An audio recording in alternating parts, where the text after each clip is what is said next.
Okay, તો આપણે અભ્યાસ કરીએ છીએ ધોરણ 12 બાયોલોજી વિષય ચેપ્ટર નંબર 13 સજીવો અને વસ્તી. કાલનો જે ટોપિક ચાલે છે એને આપણે કન્ટિન્યુ કરીએ. ટોપિક છે આપણો વસ્તી વૃદ્ધિ. તો કાલના ટોપિકમાં આપણે જોયું કે ભાઈ વસ્તીનું જે કદ છે સ્થિર પરિબળ છે ને એ સતત બદલાતું રહે છે. ચાર પાયા છે એના જેના કારણે વસ્તીનું કદ બદલાય છે. મૃત્યુદર, જન્મદર. ઓકે, એમાં આપણે નક્કી કર્યું કે ભાઈ એક સમીકરણ તમે આપી શકો છો વસ્તી ગીચતાને. કોઈ ચોક્કસ સમય પછી વસ્તી ગીચતા શોધ્યું એના માટેનું એક સમીકરણ ઉભરીને બહાર આવ્યું હતું. NT+1 is equal two NT plus પછી હોલ કૌંસની અંદર છે B+I - D+E. બરાબર. એના આધારભૂત આપણે ઘણા બધા મુદ્દાઓની ચર્ચા કરી. પછી બે મોડેલ આપણે રાખ્યા. એક ચરઘાતાંકીય વૃદ્ધિ થઈ શકે અને બીજી સંભાવ્ય વૃદ્ધિ થઈ શકે. અને ચરઘાતાંકીય વૃદ્ધિ શું છે તમારે પૂછવાનું નથી. સમજાઈ ગયું ને? ચરઘાતાંકીય વૃદ્ધિ કોને કહેવાય? કૂદકે ને ભૂસકે જે ડબલ જ થતી જ રહે એને શું કહેવાય? પણ એના માટેની એક શરત સ્ત્રોતો, હા, સંસાધનો અમર્યાદિત હોય, વસવાટ છે અમર્યાદિત, બધું ટૂંકમાં શું હશે? બધા જ રિસોર્સિસ અમર્યાદિત હોય તો આપણને ચરઘાતાંકીય વૃદ્ધિ જોવા મળે છે.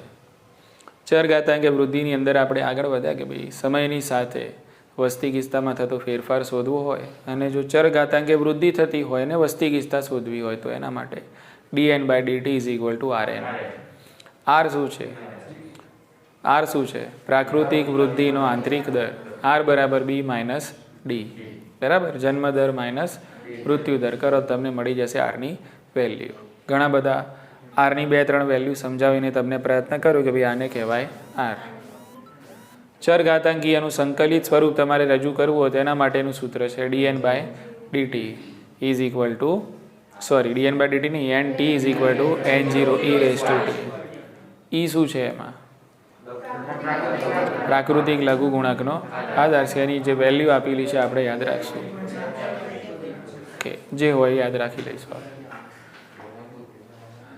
ચરઘાતાંકીય વૃદ્ધિ થાય છે અને જો આપણે વસ્તી ગીચતા અને સમયનો આલેખ રજૂ કરીએ છીએ તો એ વક્ર આપણને કયા આકારનો મળે છે? જે આકારનું મળે છે. એટલે ખબર એ પડી કે જ્યારે વસ્તી સ્ત્રોતો અમર્યાદિત હોય અને એ વખતે જે વૃદ્ધિ થાય ચર ઘાતાંકીય મોડલ પ્રમાણે થતી હોય છે, જેનો આલેખ આપણે દોરીશું તો આપણને જે સ્વરૂપે એનો વૃદ્ધિ વક્ર મળે છે. છેલ્લે એક નાનકડી વાર્તા આપણે જોઈ. પ્રશ્ન પૂછાય તો એ વાર્તા લખવાની છે નહીં, સમજવા માટે છે. બરાબર. ઓકે, ચલો હવે આપણે જોઈએ સંભાવ્ય વૃદ્ધિ દર. મુદ્દો છે આપણો વસ્તી વૃદ્ધિ. આપણે આજે 2-3 મુદ્દા કવર કરવાનો પ્રયત્ન કરીશું. વસ્તી વૃદ્ધિ. અને તમે જો બેસવા સક્ષમ હોય તો આજે ફ્રી છું, રજા છે નાતાલની. બરાબર. તો આપણે 1.5 કલાક ખેંચવું હોય તો 1.5 કલાક નાસ્તો કરીએ. કાલે મારે બી રજા છે. કાલે બી રજા છે. તમારે આજે ખેંચવો તો આજે ખેંચીએ ને કાલ ખેંચવો તો કાલ ખેંચીશ. ચલો વાંધો નહીં, અહીંયા ધ્યાન રાખો. હાલ તો થોડું ખેંચીશું, સામાન્ય, વધારે નહીં. બરાબર. વસ્તી વૃદ્ધિ. તો એની અંદર આપણે એક વૃદ્ધિનું મોડેલ જોયું જેનું નામ છે ચરઘાતાંકીય વૃદ્ધિ. ચરઘાતાંકીય વૃદ્ધિ. અને આજે જે આપણે સમજવાનું છે એ છે સંભાવ્ય વૃદ્ધિ. અંગ્રેજીમાં ચરઘાતાંકીય વૃદ્ધિને એક્સપોનેન્શિયલ ગ્રોથ કહેવાશે. સંભાવ્ય વૃદ્ધિને લોજિસ્ટિક ગ્રોથ કહેવામાં આવે છે. સંભાવ્ય વૃદ્ધિની આપણે વાત કરીએ તો અહીંયા પહેલો ઓપ્શન મૂકી દઈએ તો અહીંયા સ્ત્રોતો આપણે બનાવવાના છે કેવા? મર્યાદિત. સંભાવ્ય વૃદ્ધિ ત્યારે જ થશે જ્યારે સ્ત્રોતો મર્યાદિત હોય છે. સ્ત્રોતોમાં ઘણું બધું જ આવી જાય છે. નિવાસસ્થાન છે, તમારા જે કૃત્રિમ સંસાધનો છે, વસવાટ છે, બરાબર, બધું ટૂંકમાં આવી જશે. સામાં તો રિસોર્સિસ તમારા મર્યાદિત છે. તો અને તો જ આપણને જે વૃદ્ધિ છે કયા પેટર્નમાં જોવા મળશે? સંભાવ્ય વૃદ્ધિમાં જોવા મળશે.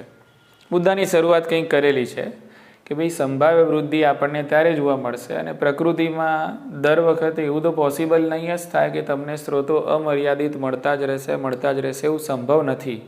પ્રકૃતિમાં નેચરલી આપણે વિચારીએ, પ્રેક્ટિકલી વિચારીએ તો આવું પોસિબલ છે ના? આવું પોસિબલ છે નહીં.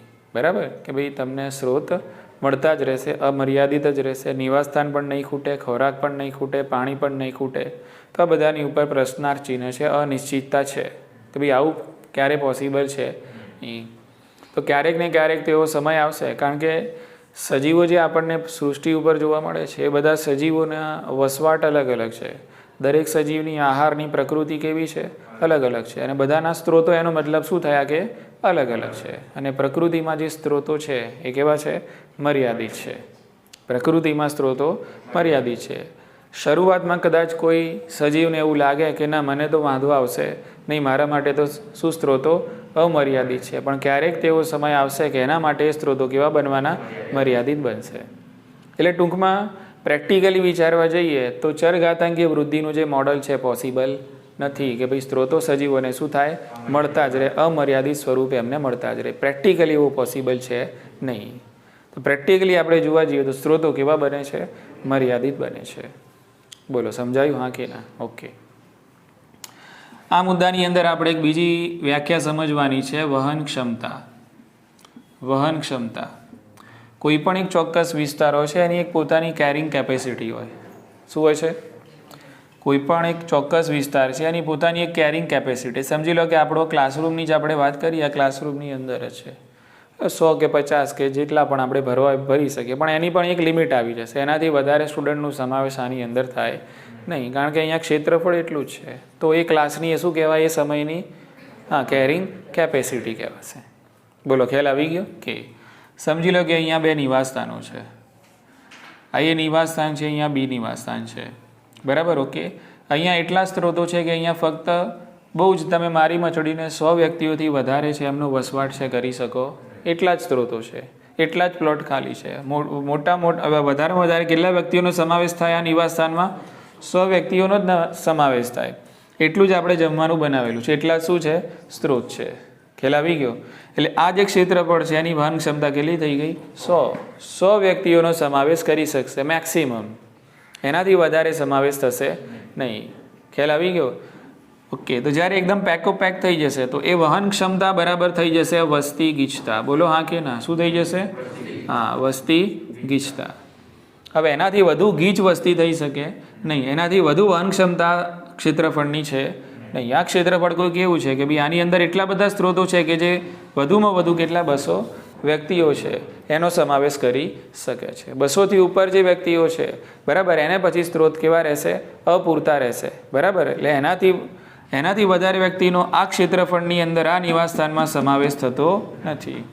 સમજી લો કે ભાઈ આપણે એક ડેક બનાવીએ છીએ, બરાબર છે, એમાં 70-80 માણસો જમે. પછી તમે અંદાજ લગાવીને બેસો કે આની અંદર 500 માણસો જમી લેશે તો પોસિબલ છે? કેરિંગ કેપેસિટી શું થઈ ગઈ? હા, એની એટલી જ મર્યાદા છે, એનાથી વધારે એ વસ્તીનો સમાવેશ કરી શકે નહીં, બરાબર. તો એક મુદ્દો આની અંદર આ સમજવાનો હતો. શું છે? વહન ક્ષમતા, બરાબર છે ને? તો વહન ક્ષમતા ક્યારે પોસિબલ થાય છે? તો વહન ક્ષમતા જ્યારે સ્ત્રોતો શું હશે? મર્યાદિત હશે. તો વહન ક્ષમતાનું મૂલ્ય કંઈક આવે, બાકી આવે નહીં. બધું જ અમર્યાદિત હોય તો વહન ક્ષમતા તમે નક્કી જ ના કરી શકો ને કે ભાઈ આની વહન ક્ષમતા આટલી જ છે. આવે જ જતું હોય, ઇન્કમિંગ જ ચાલુ હોય તો કેટલું સમાવેશ થશે એની કોઈ લિમિટ નક્કી થાય નહીં, બરાબર ને? તો આ ક્યારે લિમિટ નક્કી થાય? જ્યારે સ્ત્રોતો કેવા હોય છે? મર્યાદિત હોય છે. તો દરેક વસ્તીની ક્ષેત્રફળની નિવાસસ્થાનની એક પોતાની શું હોય છે? કેરિંગ કેપેસિટી હોય છે, વહન ક્ષમતા હોય છે. આટલી ખબર પડી ગઈ કે? તો જ્યારે વહન ક્ષમતા બરાબર શું થશે? વસ્તી ગીચતા થશે. અને તમે આ રીતે વસ્તી ગીચતા અને સમયનો જ્યારે આલેખ દોરશો, બરાબર, તો એ આલેખ છે તમને સિગ્મોઇડ સ્વરૂપે મળે છે. કયા સ્વરૂપે મળશે? સિગ્મોઇડ સ્વરૂપે મળે છે.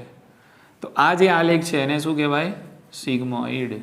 સમજો, મુદ્દો બહુ ફટાફટ પૂરો થઈ જાય એવો છે. એસ વક્ર, આ કયો શેપ છે? હા, એસ શેપ. તો મુદ્દો ક્લિયર કટ છે. સ્ત્રોતો જ્યારે મર્યાદિત હોય છે તો કઈ વૃદ્ધિ થાય? સંભાવ્ય વૃદ્ધિ થાય છે, બરાબર ને? ઓકે. અને આ સંભાવ્ય વૃદ્ધિ છે, બરાબર, એનો તમે જ્યારે વસ્તી ગીચતા અને સમયનો આલેખ દોરો છો તો એ તમને કેવો મળે છે? સિગ્મોઇડ, એસ વક્ર સ્વરૂપે મળતો હોય છે.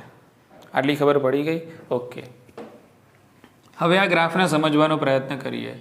જો કે આ પ્રકારનો ગ્રાફ આપણે 11મા ધોરણમાં વનસ્પતિ વૃદ્ધિ અને વિકાસમાં પણ ભણી ગયા છે કે ભાઈ વનસ્પતિની અંદર પણ વૃદ્ધિ કયા પ્રકારે, સામાન્ય રીતે કયા પ્રકારે જોવા મળે? સિગ્મોઇડ, એસ વક્ર સ્વરૂપે જોવા મળે છે. બરાબર. એમાં અલગ અલગ પોઈન્ટ આપી દઈએ આપણે. તો જો સ્ત્રોતો મર્યાદિત હશે તો શરૂઆતમાં તમને ધીમી વૃદ્ધિ જોવા મળે છે. શરૂઆતની વૃદ્ધિ કેવી હોય છે? ધીમી વૃદ્ધિ હોય છે, જેને આપણે લેગ ફેઝ તરીકે ઓળખીએ છીએ. એના પછીની આ જે વૃદ્ધિ છે ઝડપી વૃદ્ધિ. એના પછી વૃદ્ધિ કેવી છે? ઝડપી. હવે સ્ત્રોતો મર્યાદિત છે એટલે વૃદ્ધિનો દર પાછો કેવો થાય છે? ધીમો પડે છે. એટલે અહીંયા આવી જાય છે કેવી વૃદ્ધિ? મંદ વૃદ્ધિ. અને અહીંયા તો એકદમ વૃદ્ધિ સ્થાયી થઈ જાય છે. એટલે અહીંયા જે વૃદ્ધિ થશે કેવી છે? સ્થાયી વૃદ્ધિ. એટલે જો સંભાવ્ય વૃદ્ધિ થાય છે જ્યારે સ્ત્રોતો મર્યાદિત હોય છે અને એ વખતે તમે જો વસ્તી ગીચતા અને સમયનો આલેખ દોરો છો તો એનો આકાર તમને એશ મળે છે, અથવા તો તમે કહી શકો છો સિગ્મોઇડ મળે છે. બોલો, સમજાયું? હા કે ના? અને એની અંદર એ ગ્રાફની અંદર તમને અલગ અલગ લેવલ, અલગ અલગ સ્તર જોવા મળે છે. શરૂઆતમાં કેવી વૃદ્ધિ થશે? ધીમી વૃદ્ધિ. પછી કેવી થશે? એકદમ ઝડપી વૃદ્ધિ. ફરી પાછા સ્ત્રોતોની મર્યાદાના કારણે વૃદ્ધિ કેવી પડવાની? મંદ પડશે. અને પછી વૃદ્ધિ કેવી થઈ જશે? સ્થાયી થઈ જશે. એનાથી વધારે વહન ક્ષમતા છે નહીં, એનાથી વધારે સજીવો છે એની અંદર વસવાટ કરી શકતા નથી. પછી બધું કેવું ચાલવાનું? સ્થિર ચાલવાનું. ક્લિયર ને? કે તો પ્રેક્ટિકલી આ મોડલ પોસિબલ છે. પ્રેક્ટિકલી સ્ત્રોતો તો કેવા રહેવાના? મર્યાદિત જ રહેવાના છે. બરાબર. ઓકે. સ્ત્રોતો અમર્યાદિત છે એવું આપણે કહી શકતા એટલે પ્રેક્ટિકલી આ મોડલ પોસિબલ છે નહીં. કયું? ચર ઘાતાંકીય વૃદ્ધિ છે પોસિબલ છે નહીં. બરાબર. ઓકે. લોજિસ્ટિક ગ્રોથ પોસિબલ છે, એક્સપોનેન્શિયલ ગ્રોથ પોસિબલ છે નહીં. બરાબર. સંભાવ્ય વૃદ્ધિ લોજિસ્ટિક ગ્રોથ માટે એક બીજું પણ નામ આપેલું છે, વર્લેસ્ટ પુલ. શું આપેલું છે? વર્લેસ્ટ પુલ. ક્લિયર ને? એ પણ એક ગ્રોથ છે. એ જ વસ્તુ છે જેને આપણે શું કહીએ છીએ? સંભાવ્ય વૃદ્ધિ, અથવા તો એને લોજિસ્ટિક ગ્રોથ તરીકે ઓળખવામાં આવે છે. આ મુદ્દામાં ખબર પડી? ચલો, હવે અહીંયા તમારે સમયની સાથે આપણું વૃદ્ધિનું મોડલ લોજિસ્ટિક ગ્રોથ છે, સંભાવ્ય વૃદ્ધિ છે. તો આમાં તમારે સમયની સાપેક્ષે વસ્તી ગીચતામાં થતો ફેરફાર શોધવો હોય તો એના માટેનું પણ અહીંયા એક સૂત્ર આપેલું છે, dn/dt બરાબર rn, કૌંસની અંદર k - n divided by k. તો આ જે ગ્રાફ છે એનું સમીકરણ શું હવે આવશે? dn/dt is equal to rn, બરાબર, k - n divided by k. k શું છે આપણને ખબર પડી ગઈ? વહન ક્ષમતા છે. k બરાબર શું છે? વહન ક્ષમતા છે. બરાબર. બાકી બધી વસ્તુ આપણને ખબર છે. dn/dt બી ખબર છે, r એટલે પણ ખબર છે, b - d પ્રાકૃતિક વૃદ્ધિનો આંતરિક દર, n એટલે વસ્તી વહન ક્ષમતા, n બધા એક જ n છે. ખ્યાલ આવી ગયો ને? એટલે આના ઉપરથી આ જે સમીકરણ છે એના ઉપરથી તાર્કિક સવાલો નીટની અંદર આવતા હોય છે. દાખલા તરીકે સમજી લો કે ભાઈ અહીંયા એવું પૂછી લે કે ભાઈ વહન ક્ષમતા બરાબર શું થઈ જાય? વસ્તી ગીચતા થઈ જાય. કે ભાઈ વહન ક્ષમતાથી વધારે શું થઈ જાય? વસ્તી ગીચતા થઈ જાય. બરાબર. એટલે આ પ્રકારના લોજિકલ સવાલ પૂછે છે. તો બસ એ સવાલ, એ જે લોજિક હશે એ લોજિક તમારે ફક્ત આની અંદર એપ્લાય કરવાનું છે અને dn/dt શું આવે છે તમારે શોધવાનું છે. ઘણી જગ્યાએ તમને પ્રશ્નમાં આંકડા નહીં માંગેલા હોય, પણ ઘણી જગ્યાએ તમને પ્રશ્નમાં એ માંગેલું હશે કે ભાઈ વહન ક્ષમતા વધારે છે કે પછી વસ્તી ગીચતા. ચલો, આ સમયે વસ્તી ગીચતા અને વહન ક્ષમતા બંને સરખી થાય છે કે કેમ? ચલો, આ સમયે dn/dt એટલે વસ્તી ગીચતા છે એ 0 છે કે પછી 1 છે કે શું થઈ શકે છે? બરાબર. તો આ બધા લોજિકલ સવાલ આ સમીકરણ ઉપરથી પૂછાતા હોય છે. બોલો, ખ્યાલ આવી ગયો? બે સમીકરણથી આપણી જોડે dn/dt ઇઝ ઇક્વલ ટુ એક rn. બરાબર. એ શામાં પોસિબલ છે? ચર ઘાતાંક વૃદ્ધિમાં. એ વખતે ગ્રાફ કેવો મળશે? જે છે મળે. અને બીજી કઈ વૃદ્ધિ? સંભાવ્ય વૃદ્ધિ. એની અંદર સમીકરણ dn/dt is equal to rn in whole કૌંસ k - n divided by k. આ ક્યારે પોસિબલ છે? જ્યારે સ્ત્રોતો મર્યાદિત હોય, અને આને સંભાવ્ય વૃદ્ધિ કહેવાય છે. અને આ વધારે પ્રેક્ટિકલ છે. આ શું છે? વધારે પ્રેક્ટિકલ છે. ઇઝી છે? ઓકે. હવે આ મુદ્દાના અંતની અંદર તમને એવું કીધેલું છે કે હવે તમે અત્યારે હાલ જે કરંટ સિચ્યુએશન છે, માનવ વસ્તી છે, બરાબર, એનો સંભાવ્ય વૃદ્ધિ દર કેટલો છે તમે શોધી શકો છો. ક્લિયર ને? એની વહન ક્ષમતા કેટલી છે આપણે શોધી શકીએ છીએ. ક્લિયર ને? કે તો અહીંયા બે વૃદ્ધિ મોડેલ આપણે પૂરા કર્યા, જેનો સમાવેશ આપણે વસ્તી વૃદ્ધિમાં કર્યો, ચર ઘાતાંકીય વૃદ્ધિ અને સંભાવ્ય વૃદ્ધિ. ક્લિયર ને? તો અહીંયા વૃદ્ધિની વાત આપણે ફિનિશ કરીએ છીએ. ઇઝી ને? આમ જોવા જઈએ તો મુદ્દો બહુ લાંબો છે, પણ સમજવાની દ્રષ્ટિએ જો તમે સમજી લેશો તો બહુ વસ્તુ નાનકડી છે. યાદ રાખવાના જે મુદ્દાઓ છે, જે પિન પોઈન્ટ મુદ્દાઓ છે, એકદમ ઓછા છે. બરાબર. સમીકરણ યાદ રાખવાના છે ને 2 કોન્સેપ્ટ યાદ રાખવાના છે. 2 વૃદ્ધિના નામ યાદ રાખવાના છે. 2 કોન્સેપ્ટ એટલે કયા? મર્યાદિત, સ્ત્રોત અને અમર્યાદિત. વાત પૂરી ત્યાં થઈ જાય છે. 2 ગ્રાફ યાદ રાખવાના છે, એસ શેપ અને જે શેપ. અને વધારે પ્રેક્ટિકલ કયું છે તો સંભાવ્ય. બસ આટલું એમ મગજમાં રાખશો તો આખું ચિત્રામણ તમે કરી શકો છો. બરાબર ને? બીજું કોઈ આમાં એવો કોઈ વધારે એવો કોઈ લાંબો કોન્સેપ્ટ છે નહીં. ચલો વધીએ આગળ હવે નવા મુદ્દા તરફ. બોલો શું છે મુદ્દાનું નામ? જીવન વૃત્તાંત વિવિધતાઓ.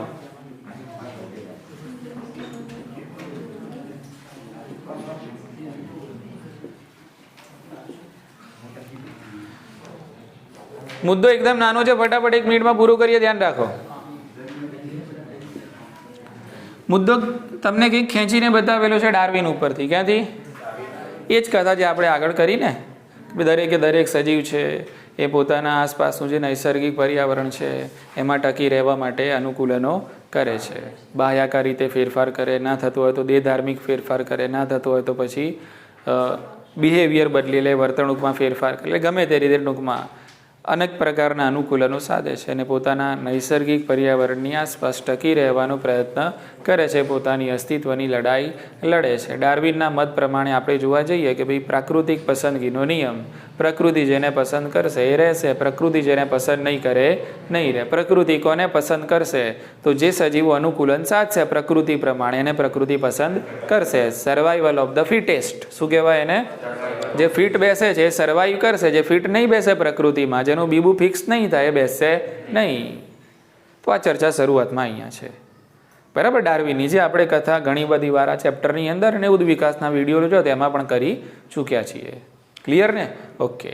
હવે આખો મુદ્દો જે ખેંચેલો છે ને જે આઈએમપી છે, આખો મુદ્દો છે આના ઉપર, પ્રજનન ઉપર છે.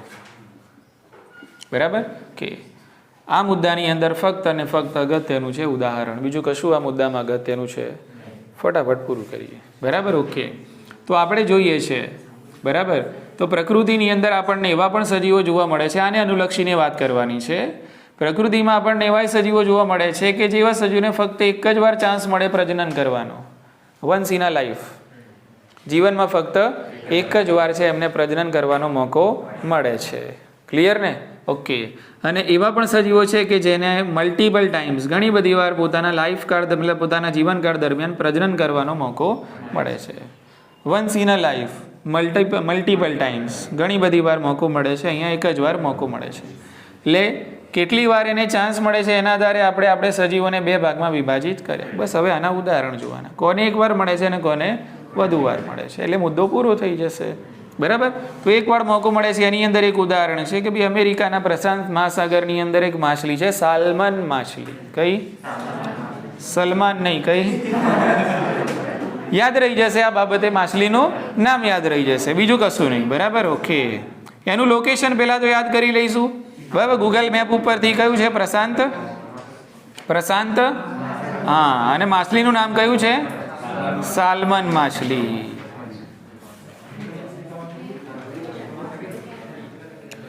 બીજું ઉદાહરણ છે વનસ્પતિનું વાંસ, જે આપણે ઓલરેડી પહેલા ચેપ્ટરની અંદર ભણી ગયેલા છીએ. બરાબર. 50 કે 100 વર્ષે પછી એ શું કરે? પુષ્પો પેદા કરે છે. બરાબર. અને પછી મૃત્યુ પામે છે. એટલે આ કેવો હિસાબ થાય કે બરાબર કે જબ ભી દેતા હે છપ્પર ફાડ કે, એક જ વાર પ્રજનન કરે.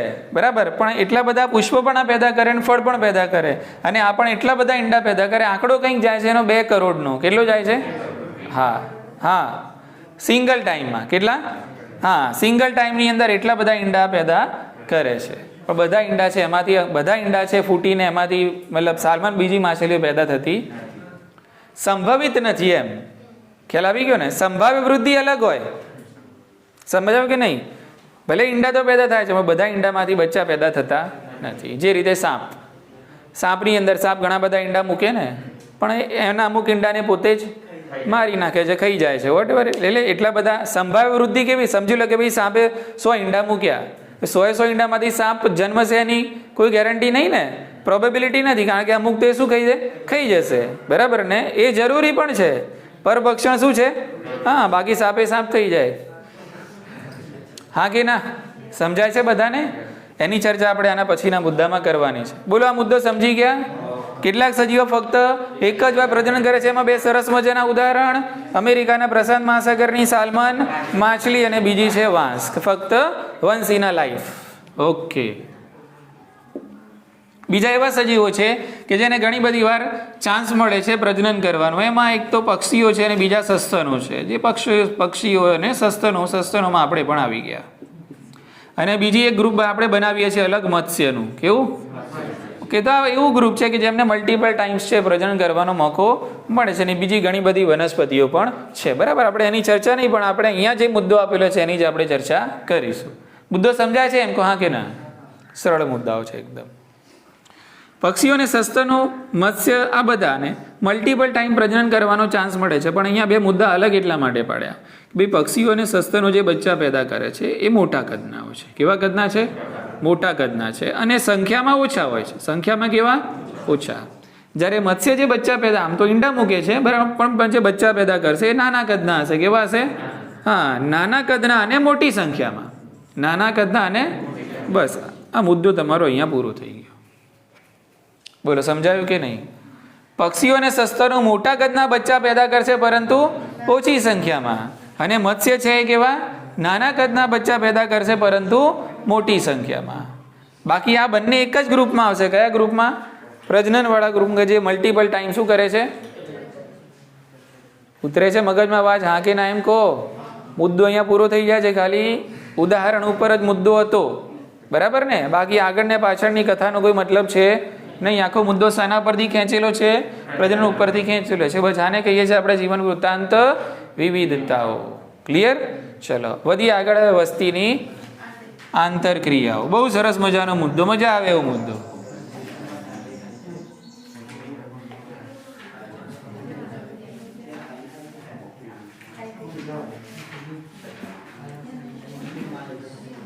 ચલો અહીંયા ધ્યાન, ફટાફટ. વસ્તીની આંતરક્રિયાઓ કહો તો પણ ચાલશે. વસ્તીની અન્યોન્ય પ્રક્રિયાઓ કહેશો તો પણ ચાલશે. દાનીશ અહીંયા ધ્યાન રાખતું. બરાબર, ઓકે. હવે કોઈ પણ એવું નિવાસસ્થાન તમે જોયેલું છે કે જ્યાં એક જ જાતિના સજીવો વસવાટ કરતા હોય? સમજી લો કે ભાઈ તળાવનું નિવાસસ્થાન છે. બરાબર ને? તો એમાં એવું જરૂરી કે ફક્ત મત્સ્ય જ રહેતી હોય? એમાં વનસ્પતિ પણ હોય છે ને, એમાં પ્રાણી પ્લાવકો પણ હોય છે, બધું હોય છે. એટલે કોઈ પણ નિવાસસ્થાન તમને એવું નહીં જોવા મળે કે જ્યાં ફક્ત એક જ જાતિના સજીવો વસતા હોય. ઘણી બધી જાતિના સજીવો વસે છે. આપણે પણ જ્યાં વસીએ છીએ આપણી આસપાસ ઘણા બધા પ્રાણીઓ પણ છે અને વનસ્પતિ પણ આપણને જોવા મળે છે. એટલે નક્કી શું થયું? એક નિવાસસ્થાન હશે. નક્કી એ થયું કે ભાઈ નિવાસસ્થાન અહીંયા એક છે. તો અહીંયા એવું પોસિબલ નથી કે ભાઈ અહીંયા ફક્ત જાતિ એ જ જોવા મળશે. ના, આની જોડે જાતિ બી પણ હશે, જાતિ સી પણ હશે. એટલે એક નિવાસસ્થાનમાં ઘણી બધી જાતિના સજીવો વસવાટ કરે છે. આ મુદ્દો એક ફિક્સ થયો. બરાબર. બીજું, આવું કેમ થાય છે? પ્રશ્ન બીજો એ થાય કે ભાઈ આવું કેમ થાય છે? બરાબર, ઓકે. આપણે પહેલાં ધારી લઈએ કે સમજી લો કે કોઈ એવું નિવાસસ્થાન છે કે જ્યાં ફક્ત વનસ્પતિ જ છે, બીજું કશું છે નહીં. તો આ બી પોસિબલ નથી એમ. બરાબર? કે વનસ્પતિ કહે કે ભાઈ હું તો પ્રકાશ સંશ્લેષણ કરું છું, હું તો સૂર્યમાંથી ગરમી મેળવીને મારો ખોરાક જાતે તૈયાર કરું છું. પણ વનસ્પતિને આપણે એક પ્રશ્ન પૂછીએ કે ભાઈ તું જે ખનિજ ક્ષારો અને જે કાર્બનિક દ્રવ્યો અને બધું જે શોષે છે, બરાબર, એમાં તમને મદદ જમીનમાં કોણ કરે છે? તો જમીનમાં બેક્ટેરિયા છે, ફૂગ છે, વિઘટકો છે.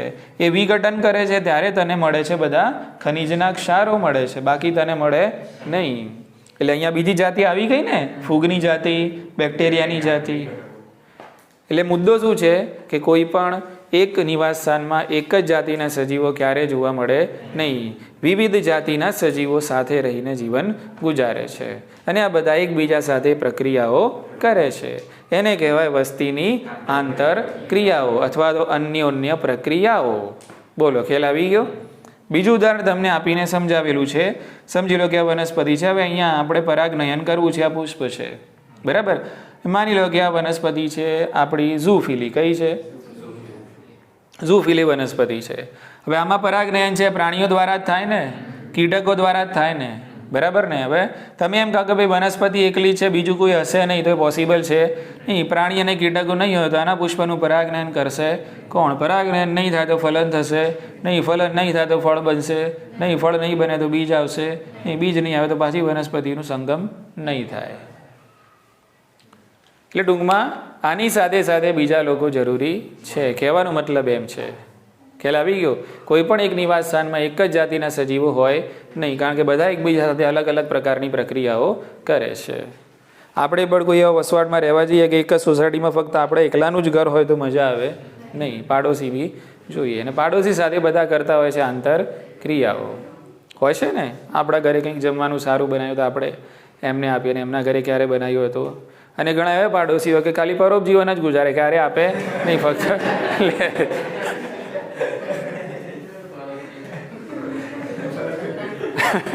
હોય છે ને. બધા અલગ અલગ પ્રકૃતિના હોય. એટલે આ બધી આંતરક્રિયાઓ છે ને. આ બધી એકબીજાને સાથે શું છે, આપણે બધા એકબીજા બાજુમાં પડોશી સાથે સ્પર્ધા બી કરીએ, સામે સ્પર્ધા બી કરીએ કે પેલો ક્રેટા લાવે, ચાલો પપ્પા આપણે ક્રેટા લાવો, પેલો કેટીએમ બાઇક લાવો, ચાલો આપણે કેટીએમ લાવો. સ્પર્ધા કરો તો બેને નુકસાન થાય ને. તમારા વાલીના બંનેના લાખ 2 લાખ ઓછા જ થવાના છે ને, વધવાના. એટલે સ્પર્ધા બી થાય છે ને. શું થાય છે? સ્પર્ધા બી થાય છે. કેટલાક લોકો પરભક્ષણ પણ કરે, લડાઈખોર બી હોય, ઝઘડા બી કરતા હોય. હા કે ના? રહીએ તો છીએ બધા સાથે જ ને, રહીએ છીએ બધા કેવા, પણ બધાની વચ્ચે અલગ અલગ પ્રકારની શું થાય છે, પ્રક્રિયાઓ થાય છે. તો આપણે મુદ્દા પર આવીએ હવે કે તો આ એક નિવાસ સ્થાન છે, એની અંદર અલગ અલગ શું વસે છે, જાતિઓ વસે છે. તો આ જાતિઓ વચ્ચે, વસ્તી વચ્ચે અલગ અલગ પ્રકારની શું થશે, અહીંયા પ્રક્રિયાઓ થશે. આંતરક્રિયાનું લિસ્ટ બનાવી દઈએ. બરાબર? ઓકે. તો એક છે સહોપકારિતા. એક પ્રક્રિયાનું નામ છે સહોપકારિતા, જેને તમે સહજીવન કહો છો. સિમ્બી કુળની વનસ્પતિ સાથે રાઇઝોબિયમ બેક્ટેરિયાનું સહજીવન. બરાબર? માઇકોરાઇઝા એટલે ફૂગનું વનસ્પતિના મૂળ તંત્ર સાથેનું સહજીવન. લાઇકેન લીલનું ફૂગ સાથેનું સહજીવન. બોલો હા કે ના? બરાબર ને? ઓકે. તો એક જાતિનો સજીવ બીજી જાતિના સજીવ સાથે આ પ્રકારની પ્રક્રિયા પણ કરે છે, એને કહેવાય સહોપકારિતા. એટલે આપણે 2 જાતિ લખીએ કે ભાઈ કોઈ એક એ જાતિ છે ને બીજી કઈ બી જાતિ છે.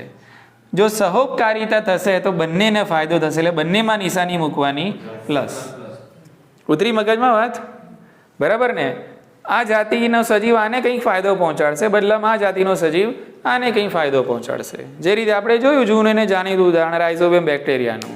બે રાઇઝોબિયમ બેક્ટેરિયા છે, સિમ્બી કુળની વનસ્પતિની મૂળ ગંડિકાઓમાં વસવાટ કરે, એને રહેવા માટે જગ્યા મળી ગઈ. રહેવા માટે જગ્યા મળે છે, પ્લસ એને શર્કરા મળે છે, પોષણ મળે છે, અને બદલામાં બેક્ટેરિયા નાઇટ્રોજનના જે ક્ષારો છે એને શોષીને આપે છે. એટલે બંનેનો થયો ફાયદો. એટલે બંને અલગ અલગ જાતિના જ ને.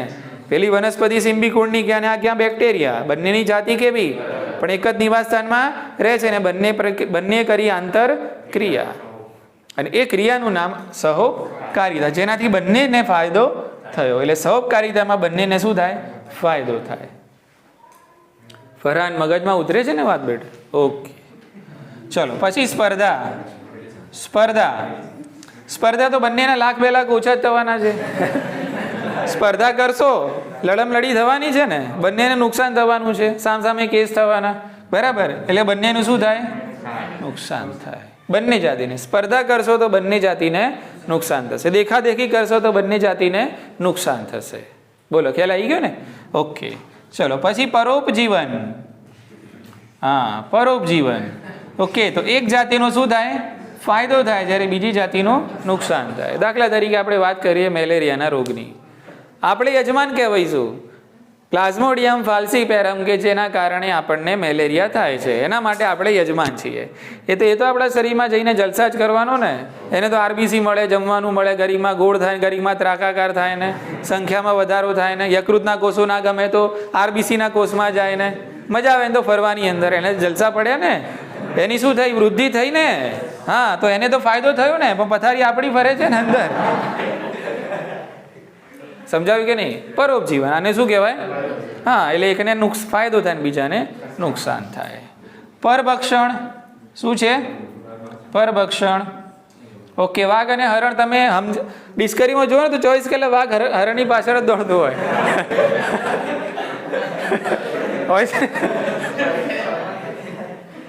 જ્યારે સારું ડિસ્કવરી ચાલુ કરે તો વાઘ હરણની પાછળ દોડતો.